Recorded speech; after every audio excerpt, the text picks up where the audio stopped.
देखिए भाई, चोर तो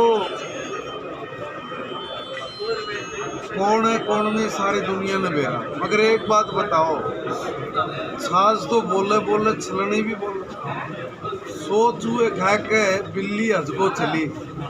सारा खानदान कांग्रेस का एडी से लेकर चोटी तक करप्शन में मरा पड़ा, भरा पड़ा, मुकदमे में फंसा पड़ा। ऐसे लोग हिसाब मांग रहे हैं। भाई किस चीज का हिसाब मांग रहे हो? क्या कर दिया? जाओ ना, कोई उजागर करो, कोई एक आधा कोई मारा भी। तुमने कहाँ से रोए? जो भी ईंट उठाते हैं उसके नीचे से एक स्पोड़ा निकल के आता है, एक घोटाला निकल के आता है। सारा देश लूट के भगा दिया। मुझे आदमियों में शर्म नहीं आती है? कहती है ना कि भाई हिसाब मांगेंगे।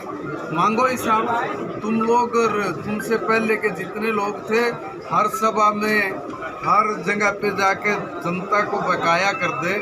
सारी उम्र हो गए बकाते कि भाई हमारी सरकार बनाओ, हमारी सरकार बनाओ, हम 24 घंटे बिजली देंगे। दी क्या 24 घंटे बिजली? अगर दिए तो उसका हिसाब दो। हमारी सरकार बनी, हमने दी ना 24 घंटे बिजली। हम लोग आपको ये कह रहे हैं कि भाई आप नो बता दो कि भाई तुमने हरियाणा प्रदेश के कितने किसानों की ज़मीन पे सैंक्शन 4 लगा के अपने दलालों को किसानों के पास बेच कर उनकी ज़मीन हड़पी। उस ज़मीन की वैल्यू क्या है? कितने लाख करोड़ रुपए की ज़मीन पे आप लोगों ने हाथ साफ किया और किसान को बर्बाद किया। दे दो हिसाब। हिसाब हम कह रहे हैं आपको, हमारा भी ले लो और अपना भी दे दो। हम ये कह रहे हैं कि भाई हमने अपने जीजा जी को 1 लाख रुपए से अरबोपति बना दिया। वो 70 इस प्रदेश की जनता तक भी बता दो और इसका हिसाब भी दे दो। कौन सा ऐसा कोना छोड़ा है जिस कोने में कांग्रेस ने, मैं कहूँगा कि सारी चीज़ों में रिकॉर्ड ना तोड़ दियो?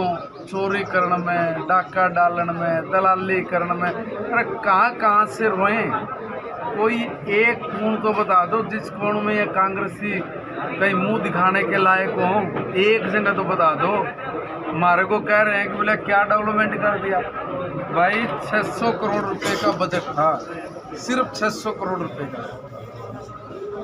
7,000 गाँव में कहाँ कितना दोगे? 600 करोड़ रुपए में सारे हरियाणा का विकास करा रहे थे यहाँ आदमी। किसी गांव में चौपाल नहीं, किसी गांव में फेणी नहीं, किसी गांव में धर्मशाला नहीं, किसी गांव में कोई रिपेयर का काम नहीं, कोई स्कूल की 4 दीवारी नहीं, कोई स्कूल के कमरे नहीं, कहीं कुछ भी नहीं था। 2014 में हमने आते 600 करोड़ से 3,000 करोड़ किया और आज 7200 करोड़ रुपए का बजट है गांव का। और बजट जब गांव का इतना बड़ा दिया तभी जाके हम लोग कहीं न कहीं ये गांव के नए गांव बनाए हैं, नई सोच के साथ उनको साफ सुथरा करने का, उनमें जो मूलभूत सुविधाएं देने का, ये सारा काम आकर 10 साल में खड़ा किया। मगर 10 साल भी कम पड़ रहे हैं।